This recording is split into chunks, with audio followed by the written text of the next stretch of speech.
ಆಗಬಾರದು.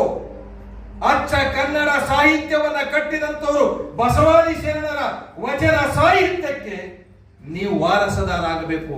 ನೀವು ಯಾರ ಮಕ್ಕಳು ಅಪ್ಪ ಅಂತಂದ್ರೆ ಬಸವಾದಿ ಶರಣರ ಮಕ್ಕಳು. ನೀವು ಬಸವ ಸಂಸ್ಕೃತಿ, ಶರಣ ಸಂಸ್ಕೃತಿ, ವಚನ ಸಂಸ್ಕೃತಿ ಅದು ಕನ್ನಡದ ಸಂಸ್ಕೃತಿ. ವಚನ ಬಿಟ್ಟು ಸಾಹಿತ್ಯ ಇಲ್ಲ.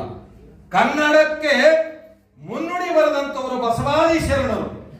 ಕನ್ನಡಕ್ಕೆ ಏನಾದರೂ ಒಂದು ವಚ್ಚಿ, ಕನ್ನಡಕ್ಕೆ ಏನಾದರೂ ಒಂದು ಕೆರಟ ಬರಬೇಕಾದ್ರೆ ನಮ್ಮ ಶರಣರು ಕೊಟ್ಟಂತ 770 ಅಮರಗಣಂಗಗಳು, 1,96,000 ಜಂಗಮರು ಅನುಯಾಯಿಗಳು ಕಟ್ಟಿದಂತಹ ಮೊದಲ ಪಾರ್ಲಿಮೆಂಟ್, ಜಗತ್ತಿನ ಪ್ರಜಾಪ್ರಭುತ್ವದ ಬೀಜವನ್ನ ಬಿತ್ತಿದಂತವರು ನಾವು ಕನ್ನಡಿಗರು, ಬಸವಾದಿ ಶರಣರು. ಇದು ಬಹುದೊಡ್ಡ ಕೊಡುಗೆ.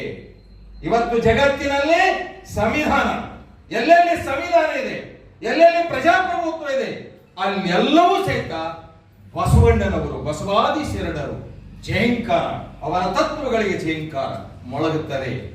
ಇಂಗ್ಲೆಂಡ್ ಥೇಮ್ಸ್ ನದಿಯ ದಂಡೆಯ ಮೇಲೆ ಕಮಲಾಪುರದ ವಿದ್ಯಾರ್ಥಿ, ನಿಮ್ಮಂಗೆ ಓದುವಂತ ವಿದ್ಯಾರ್ಥಿ, ಅವನು ಓದ್ತಾ ಮೆಡಿಕಲ್ ಓದ ಈ ಕಲಬುರಗಿ ಜಿಲ್ಲೆಯ ಕೆಂಬಾಳೆ ನಾಡಿನ